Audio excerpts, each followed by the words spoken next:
What's good, everyone? This your main correspondent, Alan Taylor, and I'm back in the broadcast room yet again, always with another one. And yes, indeed, it is another one. So apparently, Chicago gangbangers are declaring war against the Venezuelan migrants. Tren de Aragua. Hold on. And may be hard for some viewers to watch. I hope I pronounced that Venezuelan name right. Hope I did, but I really don't. Who gives a fuck?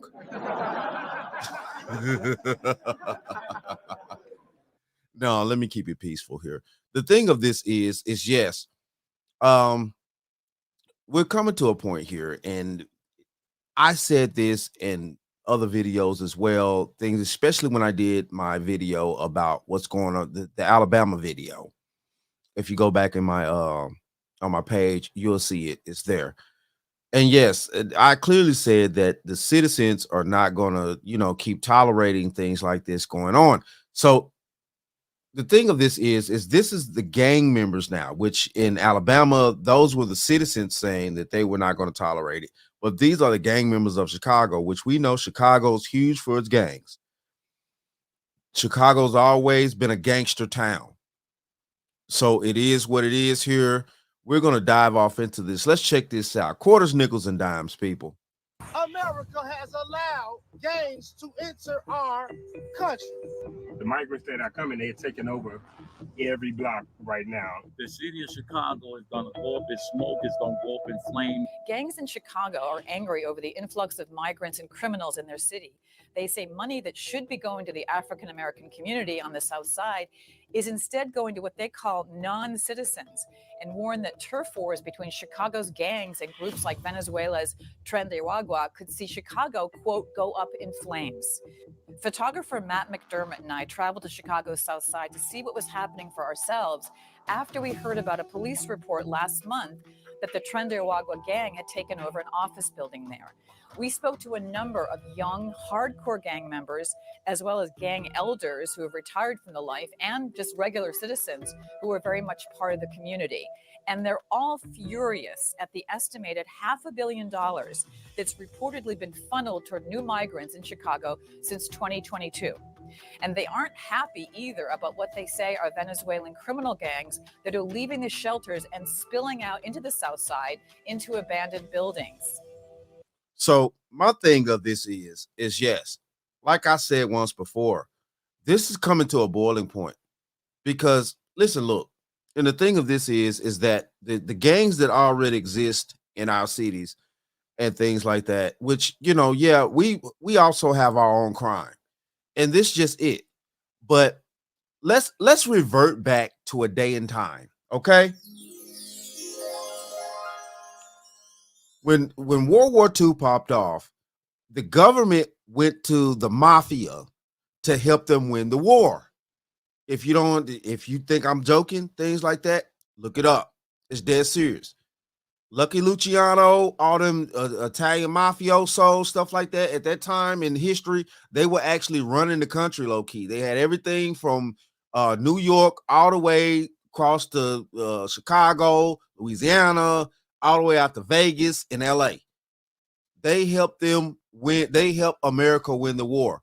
Now we're coming to this yet again, to where the government may need the actual gangs, hold on, to do set dirty work again.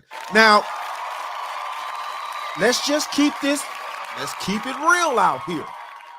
Let's keep it real out here. If you don't know what I'm talking about, look it up. Yes, World War II was won by the Italian mafia. So we're coming here to this point right now. And of course, we got these Tren de Aragua. I could barely pronounce that shit. Like, seriously though, but y'all get the point. They're of course they're leaking in. They're leaking in. We already see them up in Denver. Things like that, Aurora, they did what they did up there, things like that. They're leaking into Chicago. Again, Aurora don't have the gangs that Chicago does. Chicago's a gangster town, period. So it's about to be some gangster shit that go down in Chicago here. Let's keep going. Let's check out more. Seriously, I guarantee you, let's check out more. Let's just check out more. I spoke to Tyrone Muhammad of Ex-Cons for Trump, who runs a street patrol and violence prevention program. He's gone straight since his days as an enforcer for the Gangster Disciples. And he said the situation is very tense on the South Side as turf battles between the local gangs and Venezuelan migrants heat up. It is impossible to release gang members and criminals into our country through the borders and broken walls, and then infiltrate them in our community that's already impoverished, that's already broken, that's already disinvested. And when the black gangs, the leadership in the black gangs in Chicago get fed up with the illegalities and the criminal activity of these migrants or non-citizens, the city of Chicago is going to go up in smoke, it's going to go up in flame, and there's going to be nothing that the National Guard or our government can do about it when the bloodshed hit the streets. Now, I'm gonna speak upon this right now, and this is the game. This is the game right here. Listen, look, the gangs that already exist in Chicago, of course, they're not going to allow them to come in. So my thing of this is the alliance that need to be had.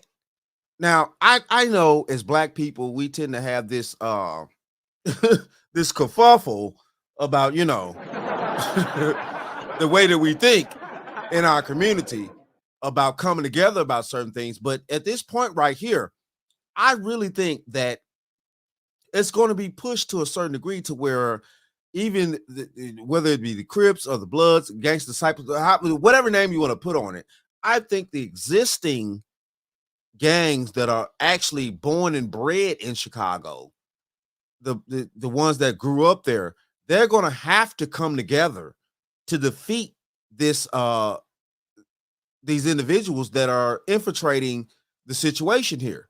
They're already taking over the abandos. So if they're moving into the abandos, that means they're moving in quickly. They're going to have the same, they're going to figure out the way to get the same artillery that the Venezuelan aspect of them got in Aurora. Now, I guarantee you at some point, the Aurora and Chicago gangs, and Chicago Venezuelan gangs, the Venezuelan gangs, they're going to be in contact with each other. So they're going to be able to ship things from Aurora to Chicago. Denver's not necessarily that far from Chicago if you look on the map. I mean, of course it's not a hop, skip, and a jump, but it's not super far. It's not like going from California to New York. So yeah, they're going to get in contact with their brothering up in Aurora, which have already took over in Aurora. Apartment complexes, things like that by gunpoint. They're going to come and they're going to get in contact because I guarantee those people have phones, all types of stuff. They have technology on them as well. So this is what's going on here now. And they're going to communicate. I suggest the Chicago's, you know what I'm saying, do their due diligence because they know their city. They know the ins and outs. They know the backwoods. They know the back ends, stuff like that, which the Venezuelans don't know because they don't have maps of the city, which these people grew up there. So they have intricate knowledge about how to move around the ghettos and how to move in and out and stuff like that within Chicago. And I suggest they use that as a strategy to kind of, you know what I'm saying, box these individuals in to a certain degree to get to where they need to go to. Let's keep going. Blacks against migrants. Zach Massey did time in state prison with Tyrone Muhammad, although he's only 27. He's a leader on the streets and said he's disgusted by the money going to Venezuelan migrants at the expense, he says, of the African-American community. I finally actually talked to him on the translator app, and he told me all the things that he got going on, how they help him get a car, apartment, clothes, link. So it's just like, I just be looking at it like they ain't got no social security number. Where they come from? He probably not even here legally. They get right here. They get quick housing, quick funding, food. They get cars with no license. They can't even read English and stuff like that. So they get all these perks when they get here, and we still here starving. So what we gonna do about it? Are y'all gonna listen to our cries? Corey Rogers was a Blackstone gang member for years. He drove us around the South Side and showed us areas where he said Tren de Aragua and other criminal gangs are setting up shop and what he called showing the flag, which means brandishing their weapons in front of like a housing project. Right. That means setting up, that means marking their damn territory. That's what that means in gang language. Let's keep it simple out here. That's what that means. They're branding their territory. They're already starting to put brand down. They're mounting flags.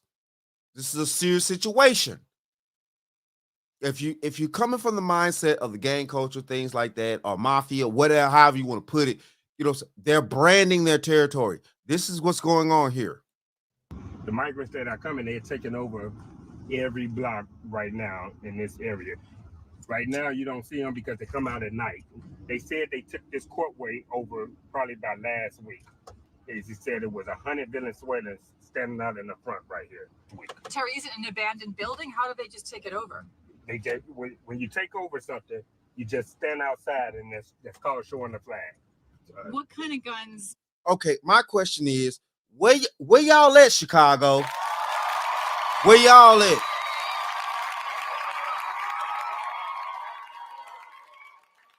I mean, you know, Chicago been doing a lot.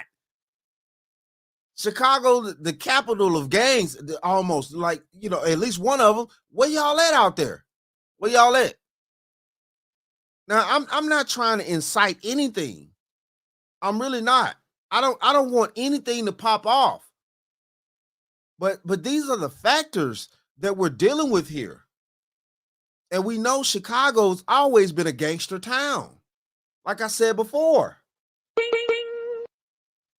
So, you know, I promise you, I really don't want violence. I don't want anything to pop off. I don't want any hurt, harm, or danger to come towards anybody. But if Black people been in this community for this long, and we had our own gangs and stuff like that, that's been defending our, you know, allegedly been defending our territories against each other, why are y'all allowing these people to come in here, these illegals, and mounting their own damn flags? So what the French toast is there to think about? I mean, I'm asking questions here.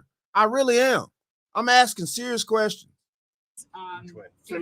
Semi-automatics, anything you name, you're gonna see it on the street. These boys got so many big guns that if they're 150 pounds, the gun is bigger than them.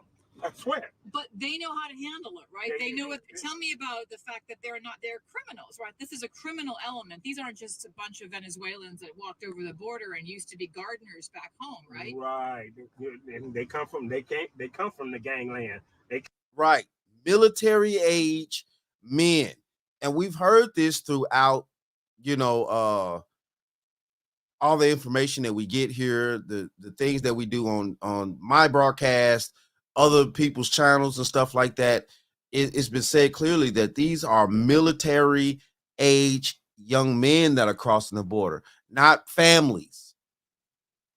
You know, not at least not en masse. I'm not saying that they're not women and children that are coming over here and things like that, or, you know, fathers and women and children, family, stuff like that. I'm not saying that doesn't exist, but I'm saying though, on the mass are mostly military age men that are crossing these borders and things like that, especially from Venezuela.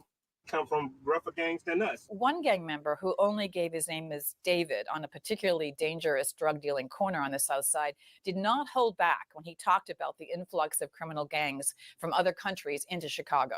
The real issue is that America has allowed gangs to enter our country. Gangs that they would consider terrorist groups that are formed here. We are terrorist groups if we're in a gang. They let terrorists in our country. The Reverend. I mean, y'all. I mean, technically, that's who they are. Terrorist groups. I suggest, I suggest a lot of y'all cats up there in Chicago stop getting so intoxicated, because y'all gonna need to be a little bit more sober out there now. And what the French toast is there to think about? Y'all gonna need to be a little bit more sober out there now to get some strategical factors going on out here. I'm dead serious. And Corey Brooks also said to me he's disgusted with Democratic policies and said that Black Lives Matter, for example, has never reached out to help him or anyone else trying to improve conditions on the South Side. Of course, Black Lives Matter ain't finna help nobody. Hell, come on now. And see, this is the problem right here. Look at all these look at all these whales out here. This girl in the car arm bigger than the damn sign out there. I mean, listen, look. Black Lives Matter. All skin folk ain't kin folk. Let's just keep this going.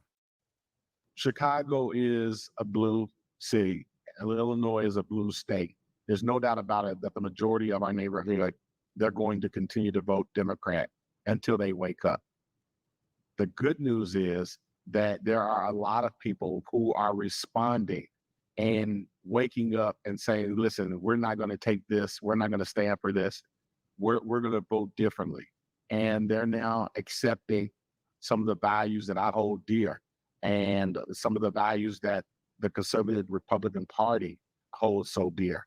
And so for a lot of people, it's not about the person, it's about the policies that we're fed up with. And as a result, I think this is going to be the largest amount of people who have voted for the Republican president in Chicago that we've seen.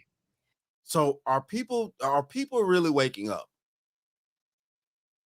Are people really waking up and seeing what's happening? Because the barbarians are in the gate. Shout out to CGA, Coach Greg Adams. He always talks about, the barbarians at the gate and stuff like that. Well, at one point he was, but now that the barbarians are in the gate, it's a whole nother situation out here. And yes, the barbarians are in the gate. They're in the gate and they're running rampant, as we can clearly see. I also spoke to one Venezuelan man who was so scared of being identified that he put a hoodie on and refused to face the camera. He told me in Spanish that he had to flee the building where he was being housed because a Venezuelan criminal gang took it over. He said if they knew he was talking, they'd end his family's life back in Venezuela with one bullet. What struck me the most about our week in Chicago was how intelligent and self-aware these gang members and ex-gang members are about their community. You understand when you talk to them that joining a gang and making big money selling drugs is often too tempting to resist when faced with the lack of other real opportunities to make money. And for a place known mostly in news stories for being bloody and violent at night, the area is like a village during the daytime. Everyone knows each other, and believe it or not, there's a friendly vibe. But we spoke to a lot of people and their patience is being stretched thin. I would not be surprised to see the gangs here taking action once the Venezuelans try to get a real foothold here. Yes. Listen, look. And yes, it is it is what it is. It is what it is, people. And this is the thing right here. Yes, I guarantee you, and I'm like I say, man, I really don't want anything. I don't want any violence. I really don't. Because Jesus Christ, violence only begets violence. And that's just the truth. But it's just like any war that you're in, even as a country, when we go to war with other countries or have gone to war with other countries, we do that to protect ourselves, except for at this point, we have invaders in our homeland. And to be honest with you, which is sad to say, our first defense in our own homeland may be, just maybe, our own internal gang members. So what the French toast is there to think about? Yeah. Yeah. Hopefully this, I mean, Jesus Christ, man. It's crazy out here, but it is what it is, though, man. Hey, shout out to all my subscribers. Mad love to y'all. If you're new to the channel, please hit that like, share, subscribe button. Make sure you ring that bell to be notified whenever I decide to post things. And like I always say, and that, my friends, is the bottom line. That, my friends, is the bottom line.